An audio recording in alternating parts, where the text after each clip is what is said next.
Chris Hammond is a professor of computer science at Northwestern University, also the co-founder of Narrative Science, a past Chicago Innovation Award winner, and he directs Northwestern Center for Advancing Safety of Machine Intelligence and a fellow of the Association for the Advancement of AI. You want to come up, Chris?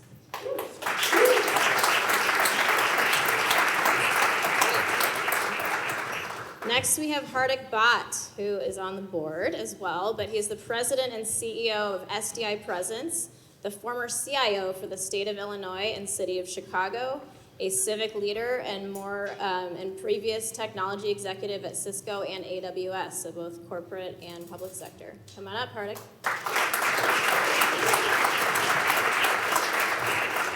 All right, and then we have Bik-Tui Lee, president and founder of Lulumen, award-winning AI executive and speaker, former director of data science, machine learning, and engineering at Allstate, and also has 2 US AI patents and more pending.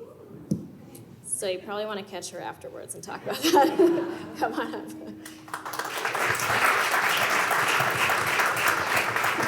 And last but certainly not least, Eric Brown, the Senior Partner, Technology and Experience, Emerging Tech and AI at West Monroe, who specializes in tech integration and artificial intelligence, and is also host of the This Is AI podcast, which I would highly recommend.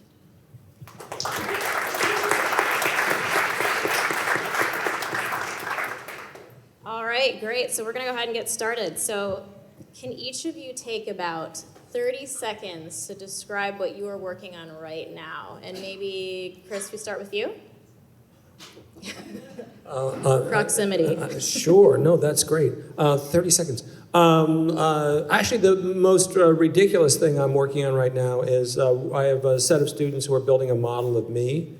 And the goal is, for me, when I see an article and I want to respond to it, I have a Zoom meeting with my communications person. I talk about what the article was and my opinion about it. She takes that audio, sends it to a system. We get a transcript. That transcript is then turned into an article. And then all of everything I've written in the past is used to recraft the language so it sounds like me. And that means I can write quickly, easily, and get something done that would normally take a couple days in a few minutes.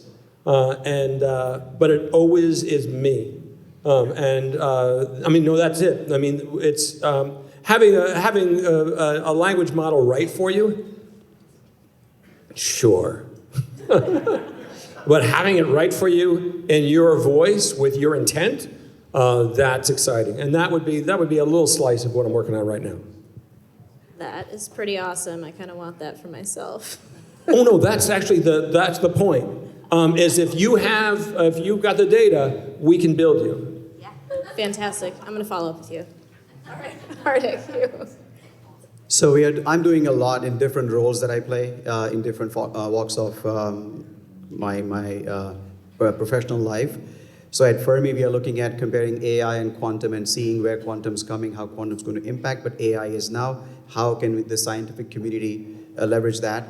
At Chicago Innovation, obviously we are looking at all of the new innovations that are coming in for awards, kind of reviewing those and trying to figure out the meaning of or some kind of a summarization of what it looks like, the AI world that with all the innovations coming in.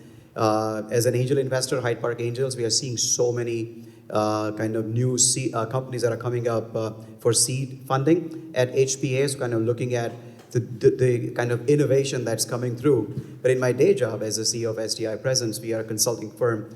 So we are helping our customers with simple things like M365 Copilot. You want to understand how do you have your workforce adopt that because you've already bought those licenses that cost you $30 per month per user.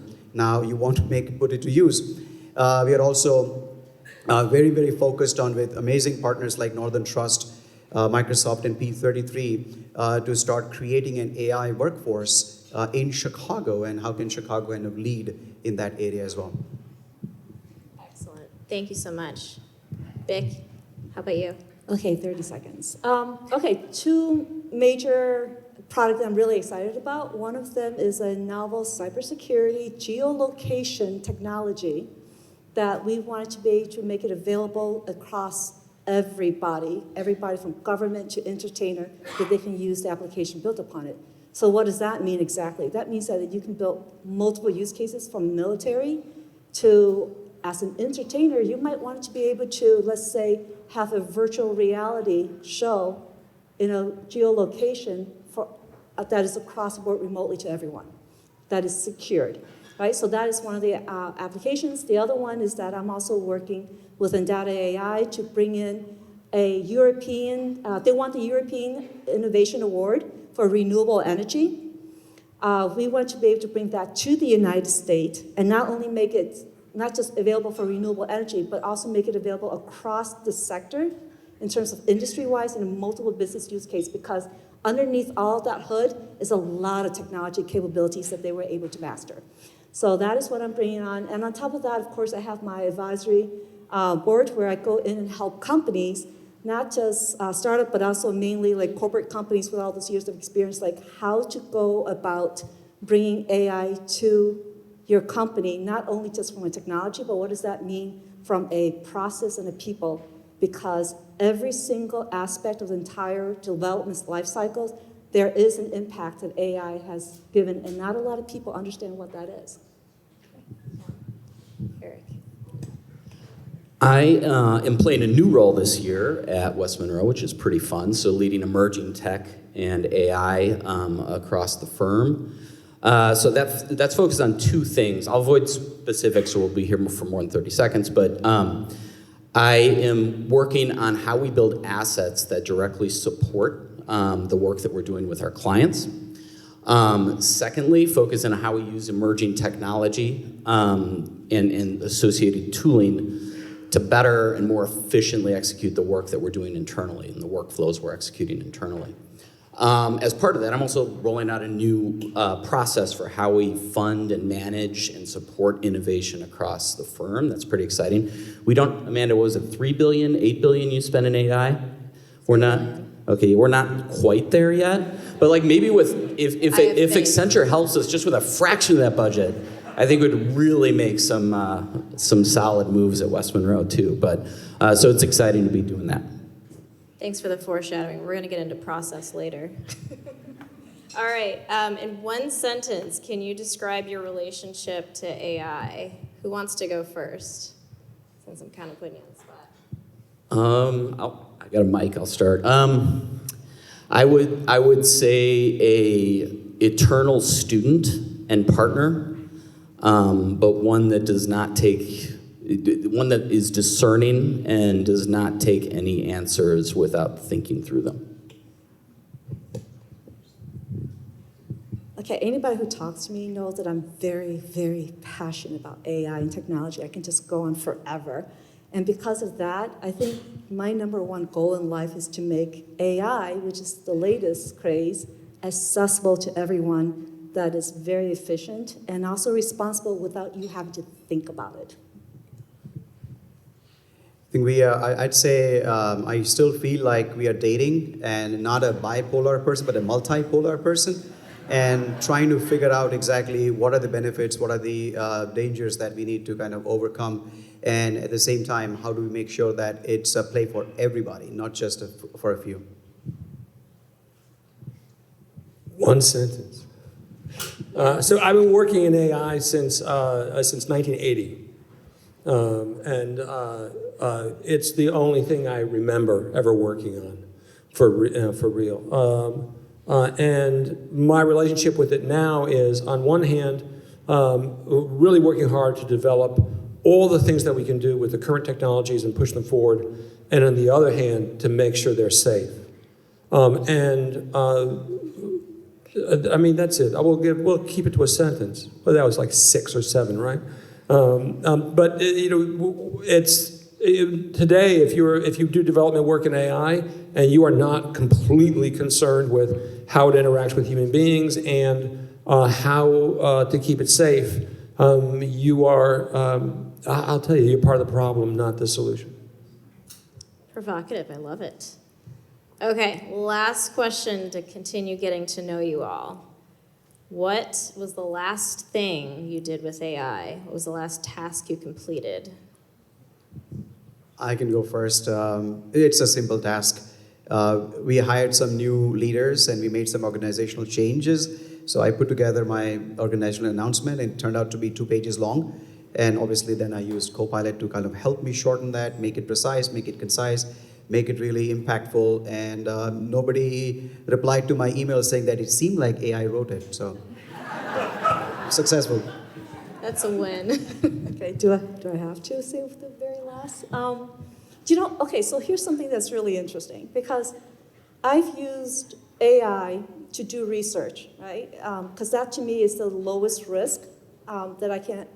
And so when I use AI in order to do product selection, it's actually pretty good at going in and summarize what are all the products, and especially if I feed it like what it is exactly criteria that I'm looking for. So it pull out all that information for me, and I can fact check it.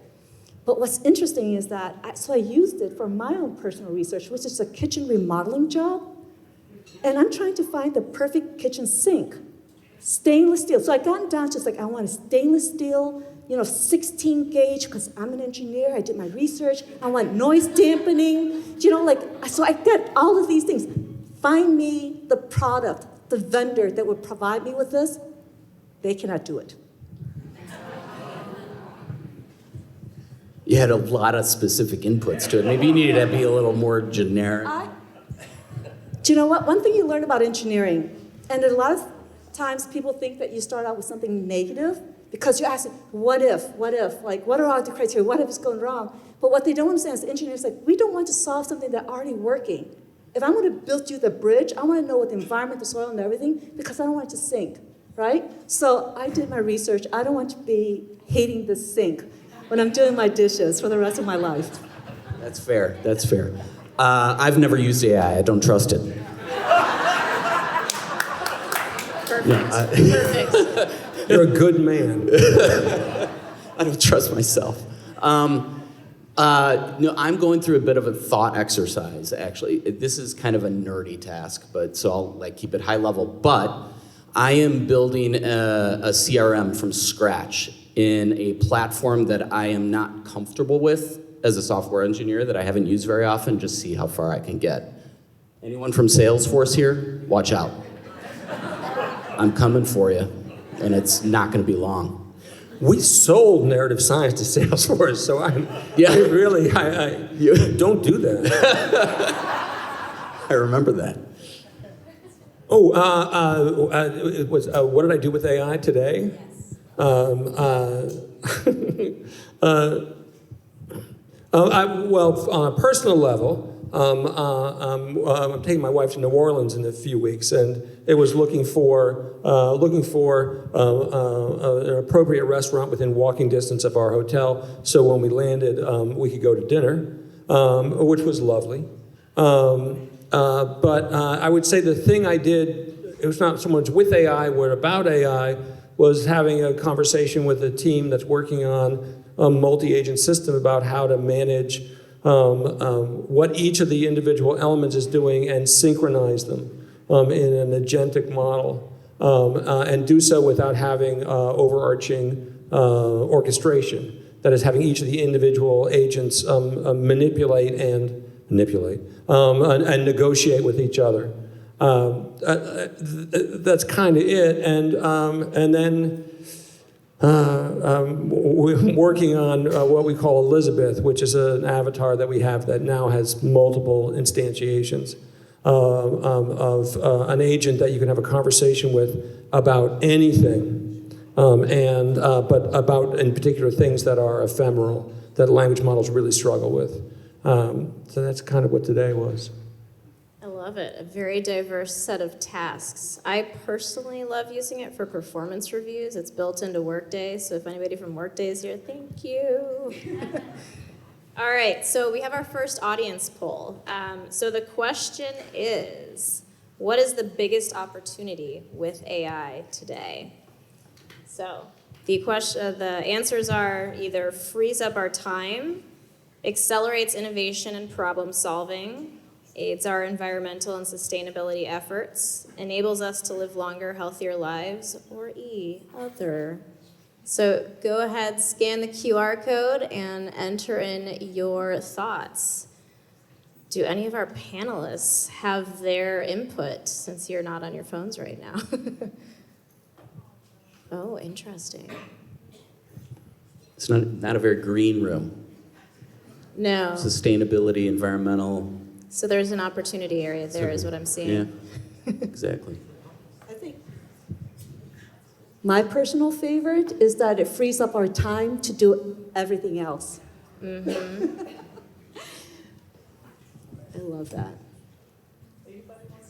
I mean, for me, I'm going to go with the audience, 51%. I do also agree that it does accelerate innovation and problem solving.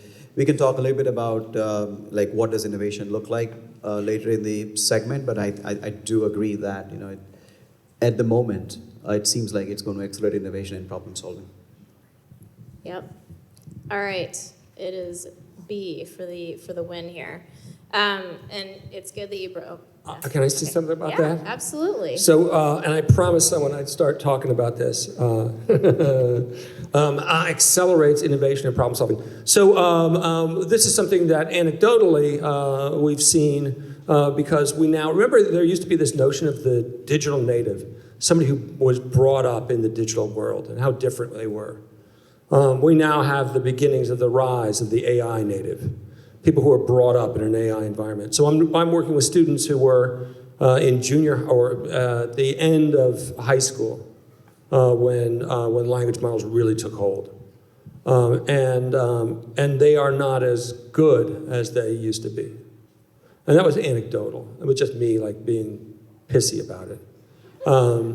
However, now there have been empirical studies that show that there is a correlation between high utilization of language models and lack of critical skills in problem solving, which is to say it does not accelerate unless you figure out how to embed it correctly. And the big thing for us is figuring out how to do that. And yeah, it's horrible for the environment. I have always been working in AI. I love it so much. I would die without AI. But my God, it does not help with innovation. We're going to have to unpack that one, I think. All right. So everybody has been reading headlines recently. Don't worry, I'm not going to do anything too controversial. You can put your stage hook away. I'm going to read a couple of headlines, and I want to get your reactions to them. So, artificial intelligence VC activity made up more than 46% of all U.S. deal activity in 2024.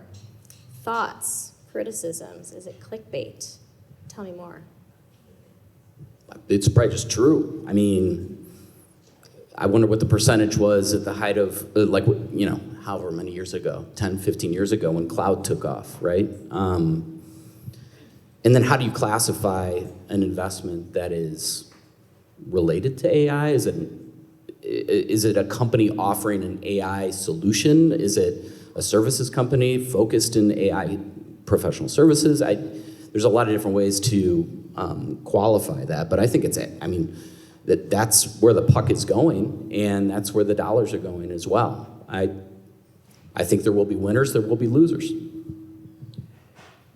Yeah, I think as I mentioned before, at Hyde Park Angels, we do see a lot of companies coming in for AI. We also see a lot of large firms also announcing their AI investments and everything else, not just Accenture, many others doing that.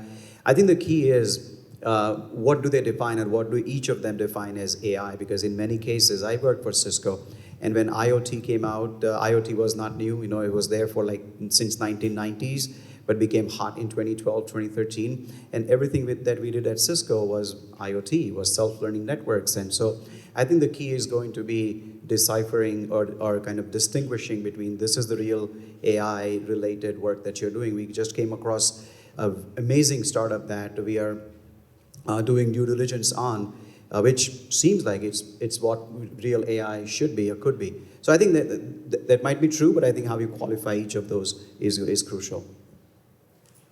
Right, it's a buzzword, kind of. No, it's real. It's real. But that same quote, if you took out AI and put in web, it would be like late 90s. And then blockchain, crypto, oh, Don't geez. forget the Big metaverse. data. Quantum, metaverse, but that was like, it went away real quick. Everybody realized, well, that's a stupid idea. I mean, there are ways. You cannot, if you wanted to launch a software company today and you don't have an AI story, you will not get funded. It's straightforward. It's straightforward. So, of course, and I don't think it's unrealistic. I mean, I think that the technologies are outrageously powerful. So that makes a ton of sense. Do you know what? It doesn't really take AI or a crystal ball to know that that is going to be, I mean, it's very predictable. It's true that everybody's going to want to jump into the bandwagon, and if nothing else, for the fear of missing out, right? Mentality. So that is the worst fear. So they've heard that it's the greatest thing, so I have to jump into it. And as an investor or as a company or as whoever wanted to go in and talk about, like, is this real? You have to ask yourself, like, what is the problem? It goes back to the fundamental. What is the problem you're trying to solve?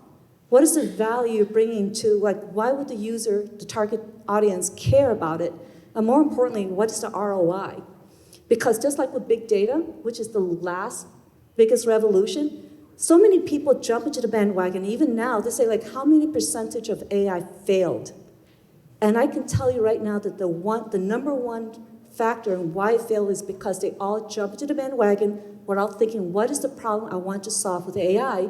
Because in reality, a lot of the problems I want to solve can be done without AI. That is so much more cost effective. So please, everyone, look at that first before you bankrupt yourself in the company. And then the second is, like, when you actually do use AI, you have to, especially if you want to do a startup company, you have to ask yourself, it's like, is this really a product or a feature? Because as a feature, what happens is that it can be copycat or, bought out. Or, well, maybe you want to be bought out. But you know what I mean, right? It's like, or overrun. So take over.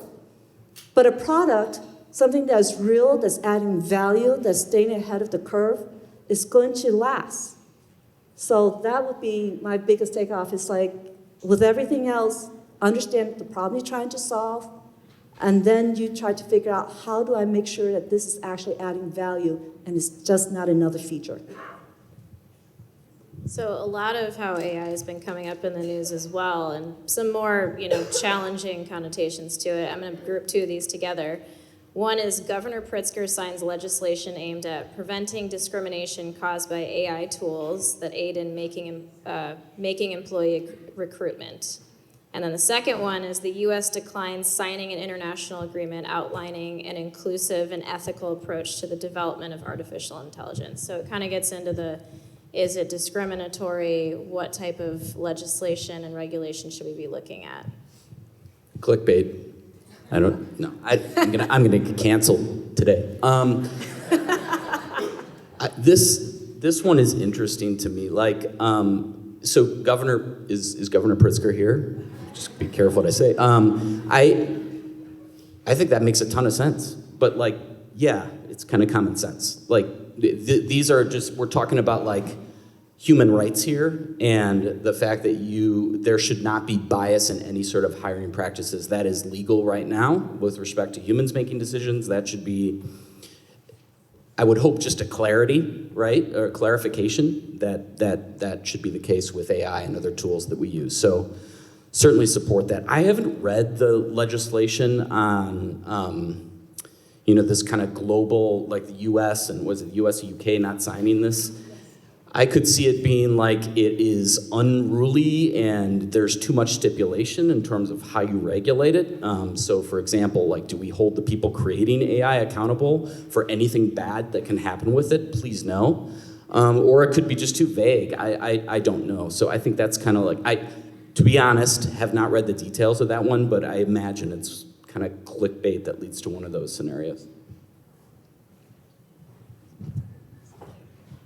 So I think on the governor's legislation around discriminatory hiring practices using AI models or in general, I fully agree with that because again, the large language models that do these kind of assessments are built by humans, and there are obviously inherent biases that come in. Having worked at Amazon, we used to have a product, and they still be there, AWS recognition, and we got a lot of pushback because it was certainly looking at certain ethnicity differently than the others, and there was that inherent bias that was built in the model.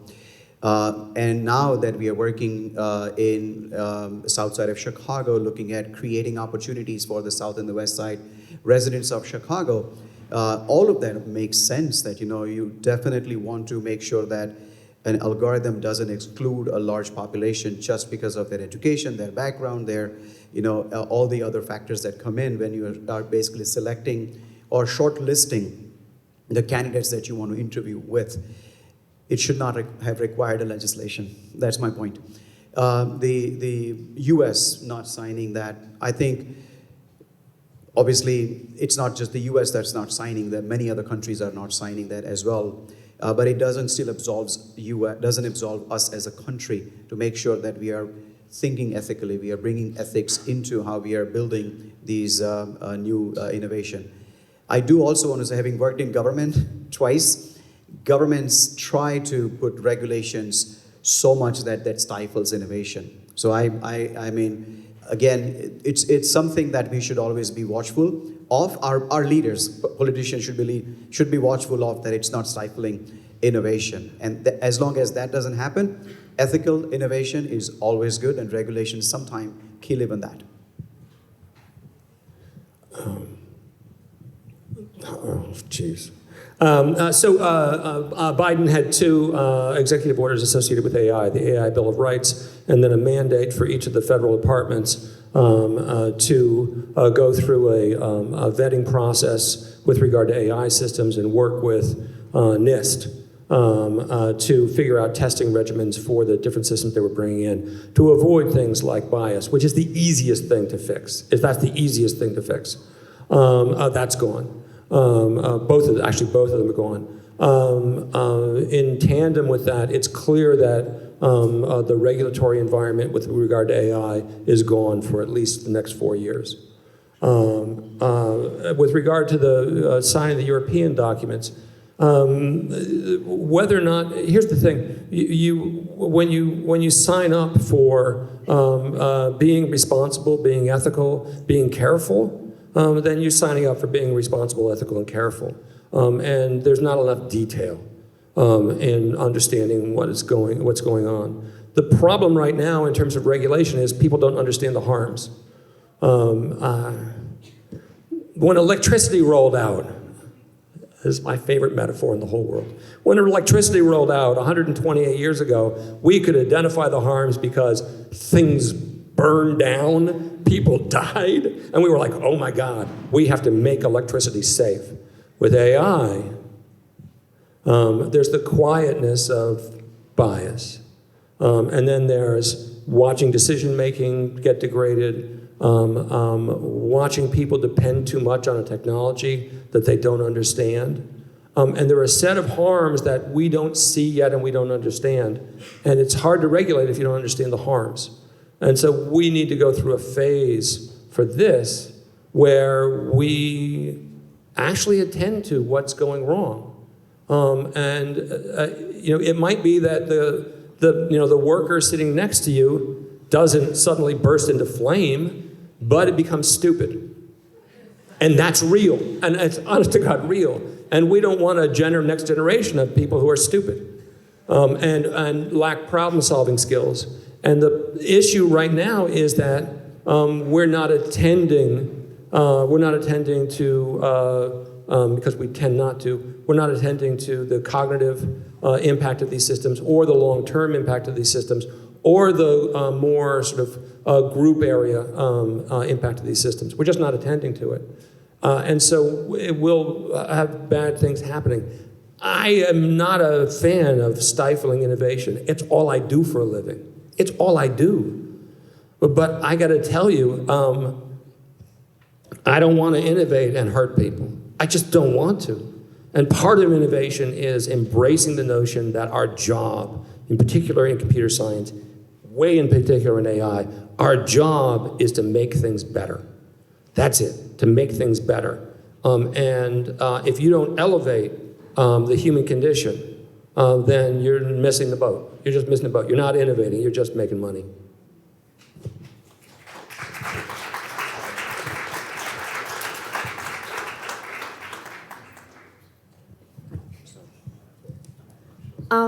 So interestingly enough, I was actually part of the team that built an HR resume assessment.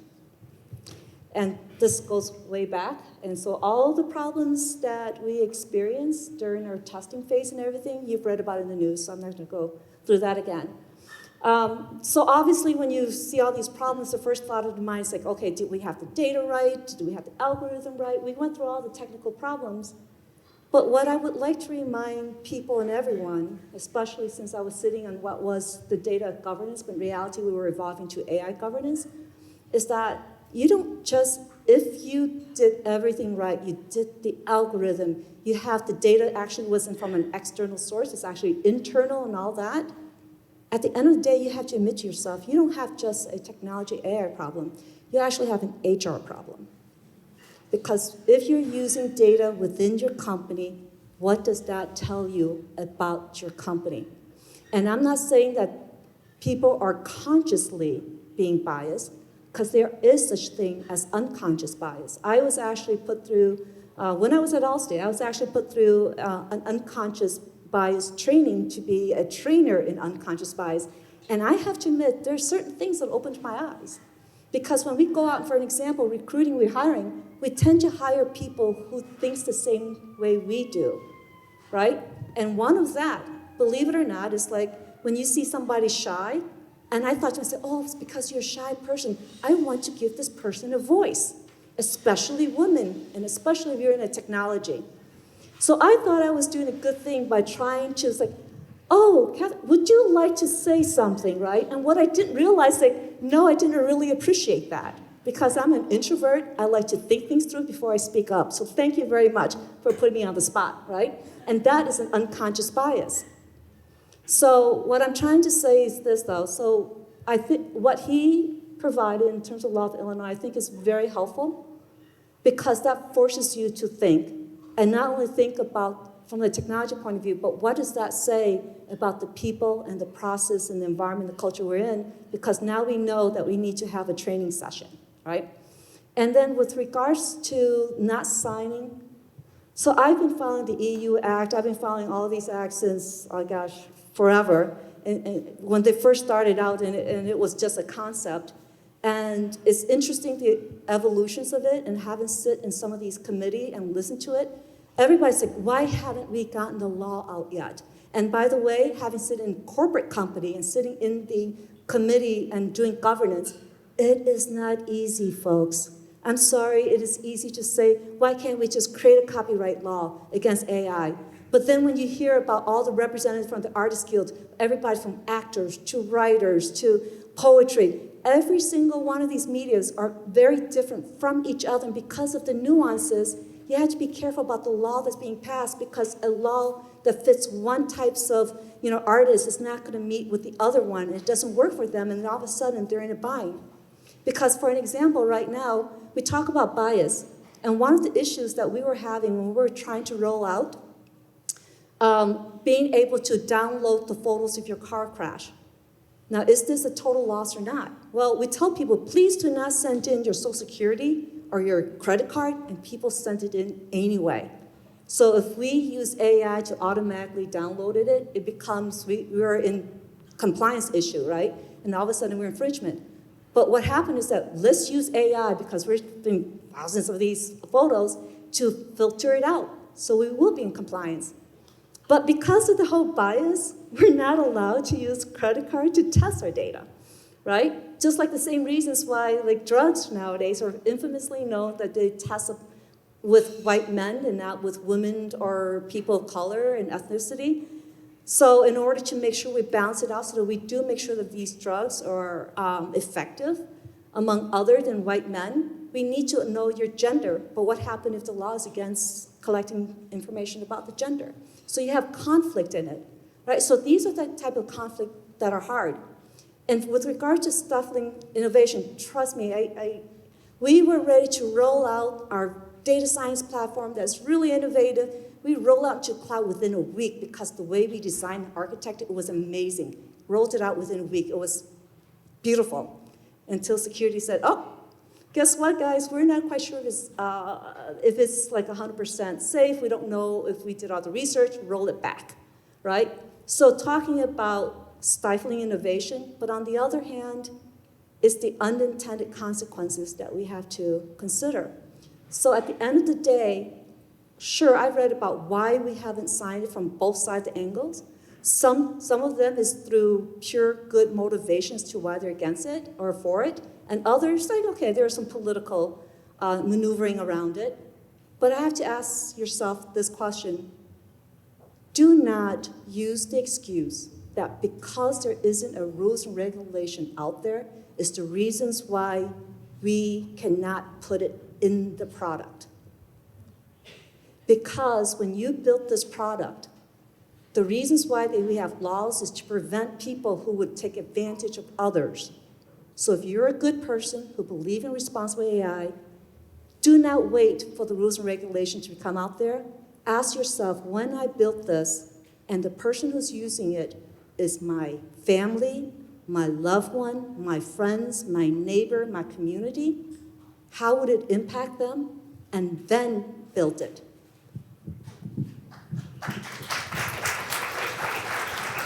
Okay, this has been an awesome conversation. I feel like I was unfairly glib in my original answer to it, so maybe I can bookend it.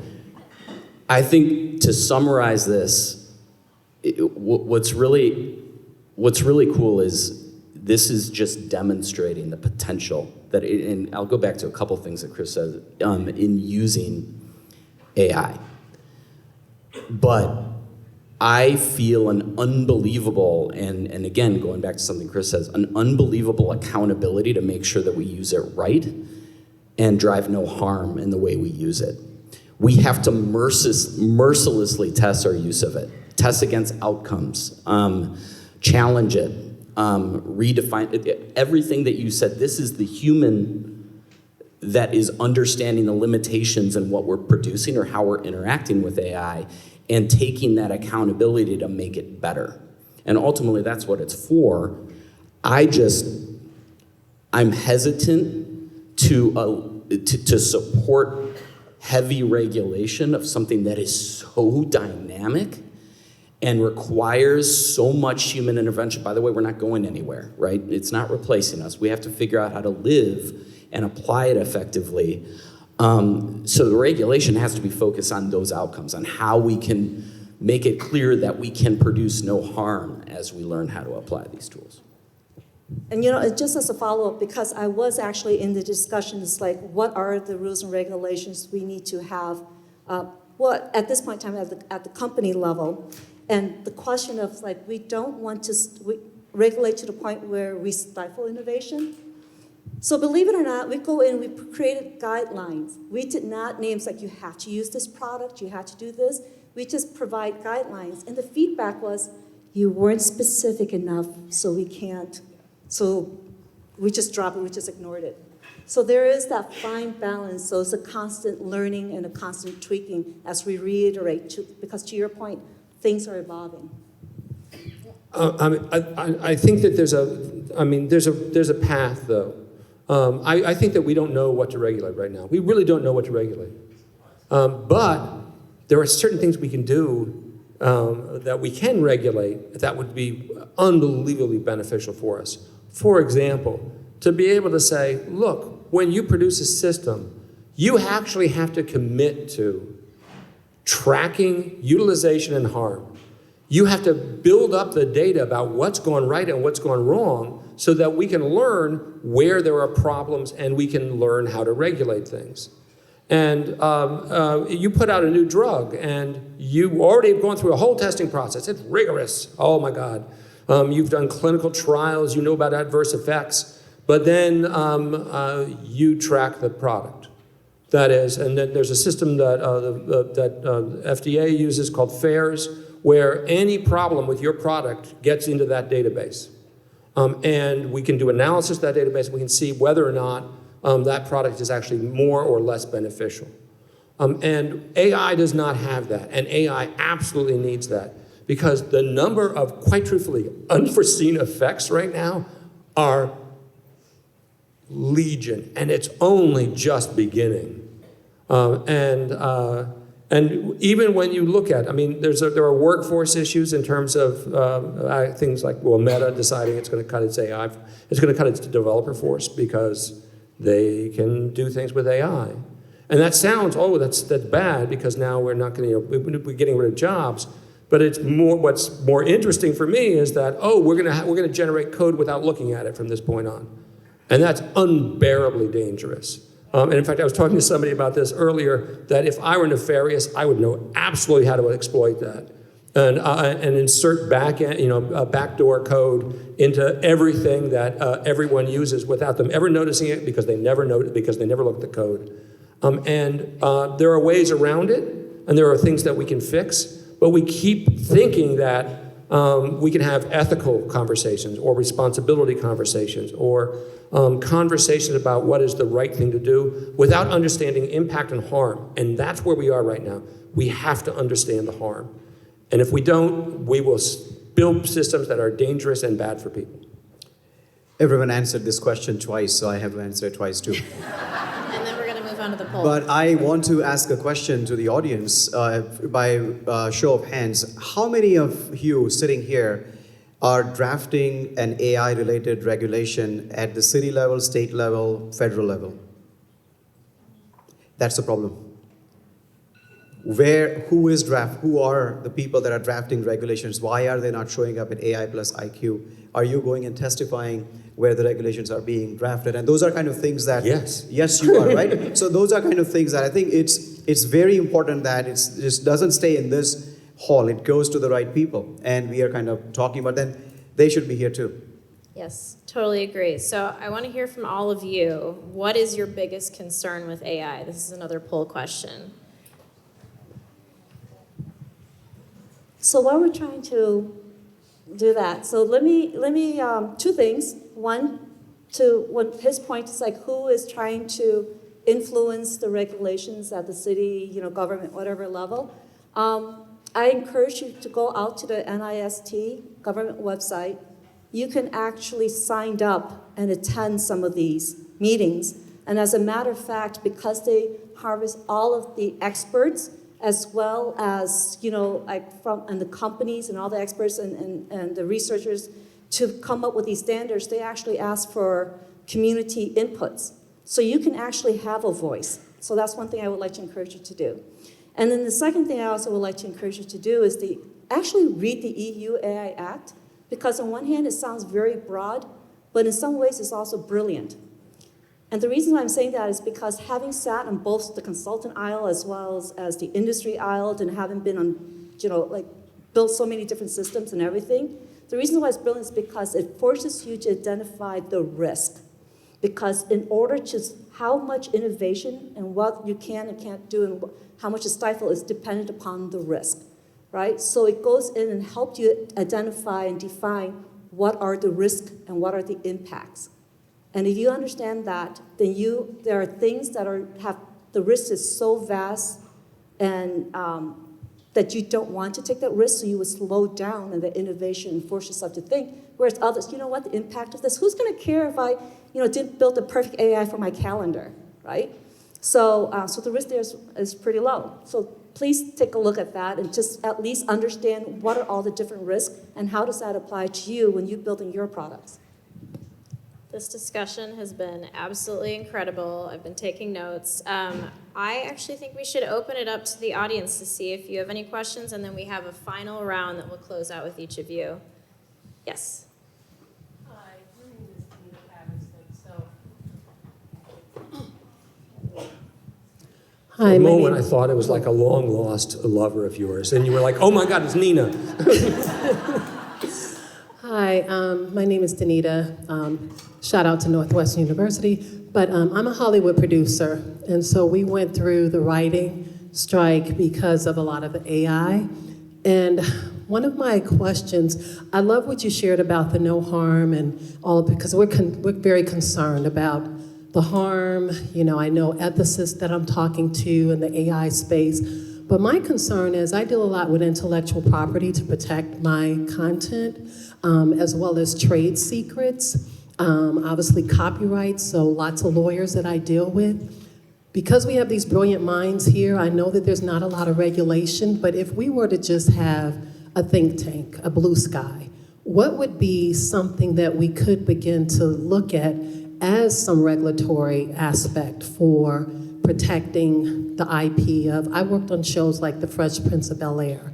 So, you know, like how do we protect our IP when it's just going into this data, and that affects my royalties, that affects a lot of different things. So I'm just curious, just if we were to brainstorm and say, here's one or two ways, you know, that we could start leaning into what some regulation could look like. I've been a part of the FCC when they were doing this with media and television and images and messages. So we have to do the same thing, and we can't wait until all the innovation is done. We've got to have some protection now.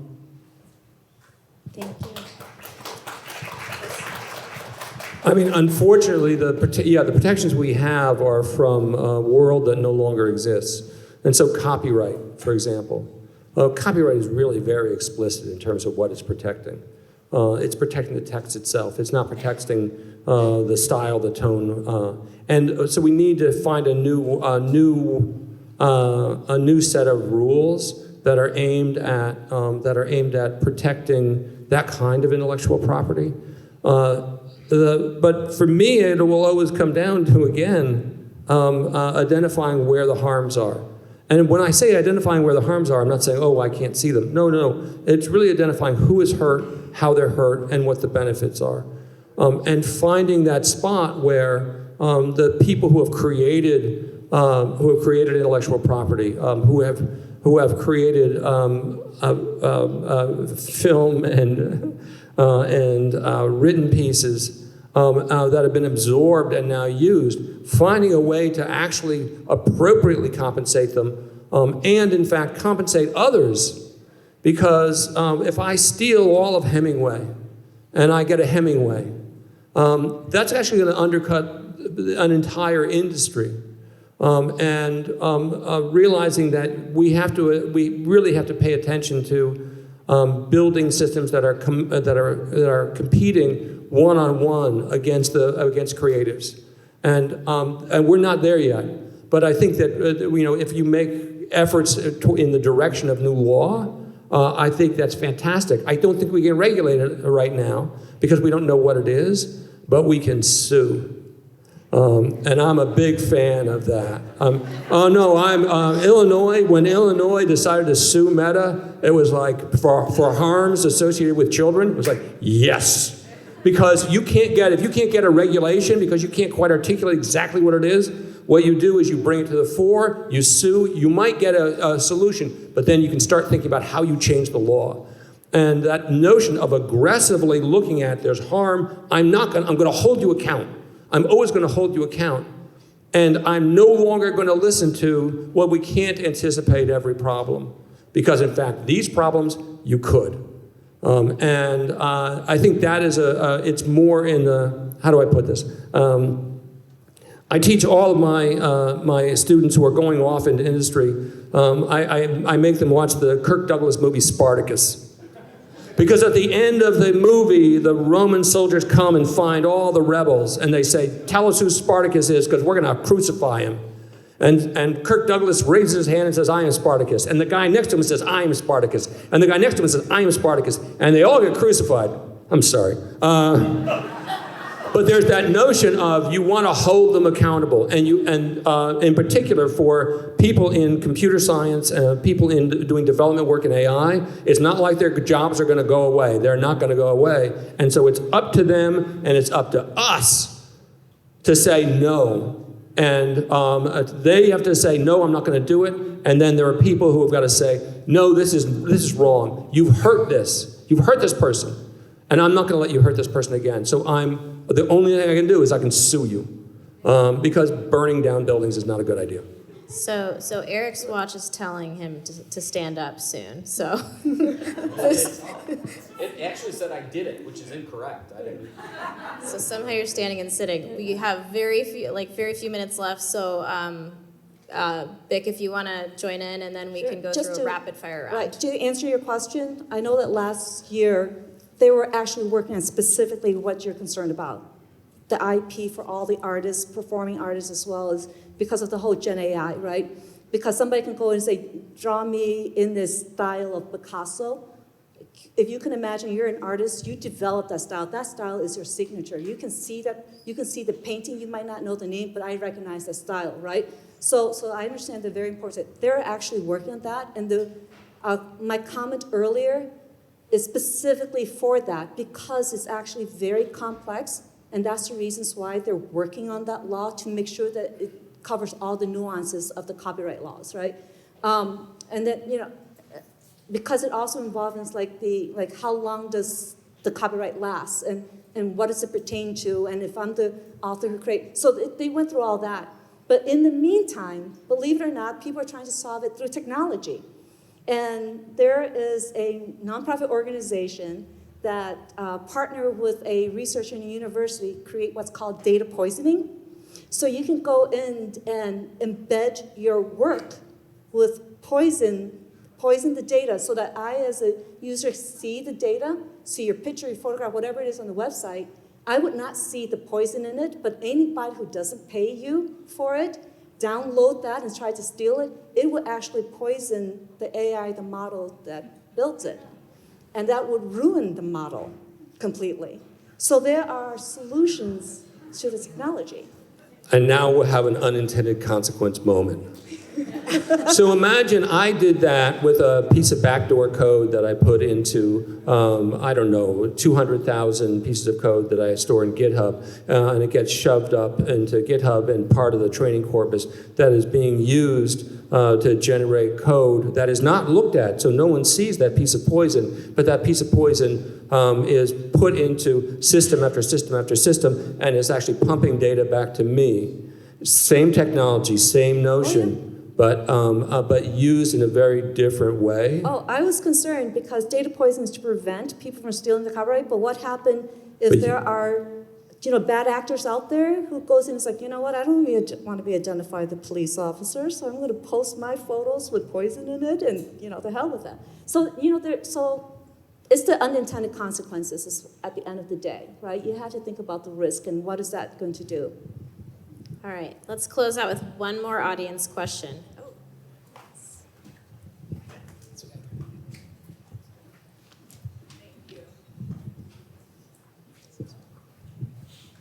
Hey everybody, I'm Bahati Hart. I am a life design strategist and the founder of 4HD Solutions.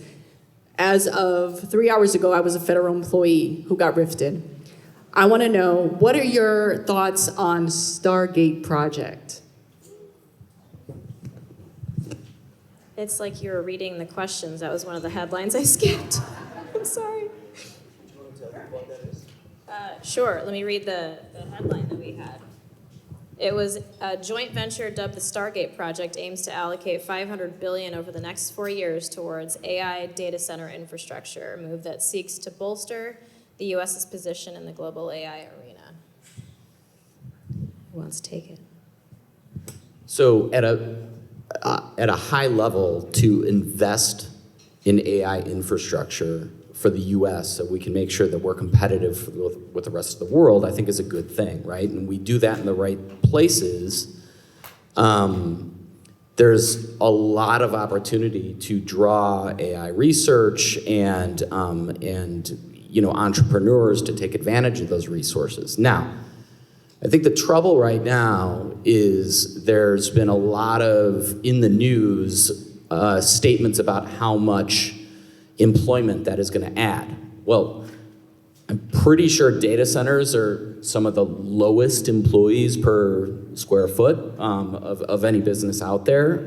So it's going to be great in construction, but it's not actually going to provide jobs in the long term. So there's downsides of that. In addition, we have a huge efficiency problem that we're going to have to solve over time with AI, right? I mean, it's like we're constantly transporting an egg in a semi-trailer, right? With the type of thing that, please don't ask ChatGPT to do arithmetic. It just doesn't make sense. And then now we have, deep research coming out. So what if I have OpenAI do some deep research and then I pit that against 8 other models, and then, oh my God, the resources that are going to be used for some of these things are going to have to become optimized over time. So the question is, how does hardware evolve to take better advantage of these data centers so that we can get more output and more efficiency for this investment? I haven't run numbers on that. I'm worried about that. Is this the right use of that many resources, right? Which is, I think,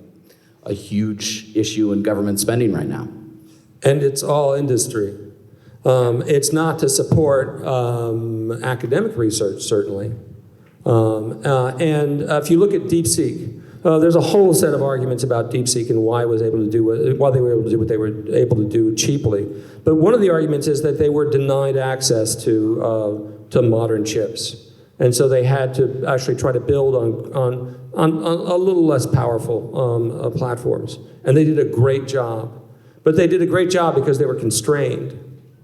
And so our response to that is, how about we put so much money into the hardware and software infrastructure that no one has to be constrained. You just build bigger and bigger and bigger. And it's like, why not try to figure out a way to build smarter?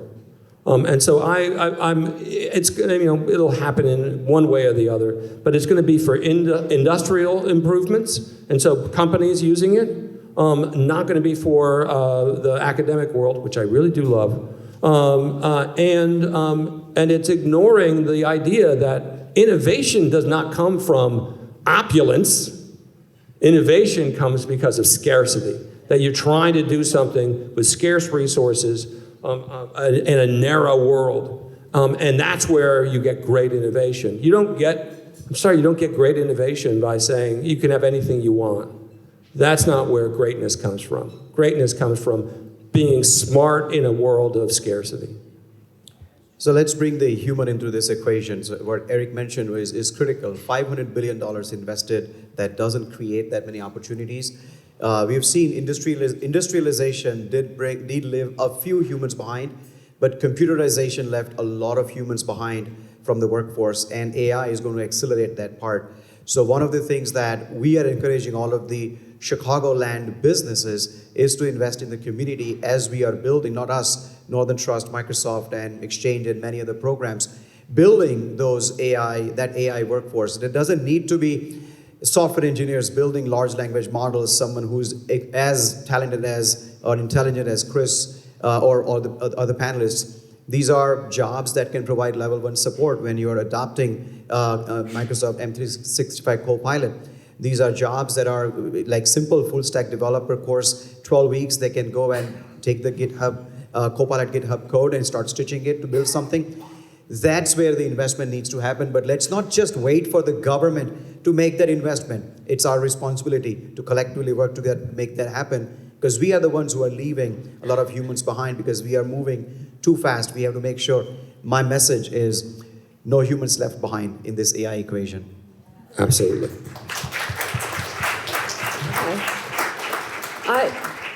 There were so many things that was discussed here that we kind of went from Stargates, data storage, this huge amount of data and everything, that I'm going to try to see if I can wrap it all and summarize it without going too many tangents. So Stargate, at the end of the day, the way I look at Stargate is like the race to AI. Very similar to back to the race to the moon, the man to the moon. And you're wondering to yourself, why are we investing the man to the moon? But think of all the innovation that happened as we're trying to get to the man to the moon. And to Chris' point, it's like necessity is the mother of invention, right? So just because we wanted to build Stargate, it doesn't mean that it just happens, snap a finger, it happens. There's a lot of opportunity there that can happen. So to your point, it is not up to the government, so to speak, and it's also up to us to make sure that we're not left behind. But the reasons why I wanted to address the federal government, there are different ways of doing things. I think, everybody complains about the inefficiency of the government and all of that stuff, but there's a way to do it where you can go in and identify what is not needed, what skills that's needed, and then re-educate and retrain them in the new technology, right? And integrate them into the new job. instead of just laying them off and ripping off the Band-Aid. So there's different ways of doing things. So that's the only thing I'm going to say about that. But with regard to Stargate and the jobs of AI, Stargate, think of it this way. Even if you're not in the data storage solution, there's a data storage where you have the builder, the architect, the software engineers, all that, who's building the solution, but then you have the suppliers.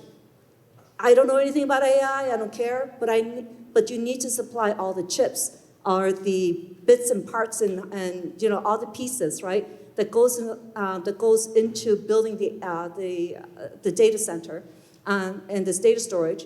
And then not only that, but then there's also the logistic. Like you have all these workers living there, so you have all the restaurants, the entertainment, and all the community that built around it too as well. And so that's why it's important that, yes, it's not just the job for specifically that location, but it's all the business community that built around it. And it's also an opportunity to innovate along with it, because along with the data storage, because right now if you think about it, I'm sorry to say this, but China is winning the race. China is winning the race, and we are enabling China. And I don't want to be one of those persons who want to say the end justify the means, because one of the reasons why China is winning the race is because they have the government is backing them up in terms of like, yes, go ahead and gather all the data, right? Go ahead and store the data. We're not too concerned too much about like what data we're gathering and how we're using it and everything. But at the same time, because they have all the data from TikTok, right? I'm not saying that it's a national security. I'm not saying that at all. But just imagine if they can go in and gather all the data from TikTok, they understand the way you think, what you like, what you don't like, how to push your buttons. And right now, we're building a data storage. And guess what? I'm sorry to say, but I remember when big data first came out, there was a company that was in stealth, but that is what they were doing. So they were already doing this anyway. They were only in stealth because they were trying to sell only to the selected few. I'm just happy that they're transparent now, so we all know about it, so we can be part of that revolution and be able to get access to those data. That was a fantastic question. Thank you. All right, we are actually out of time, so I'm going to hand it back to Luke. But while I'm giving the mic over to Luke, just want to give a huge round of applause to our amazing panelists today.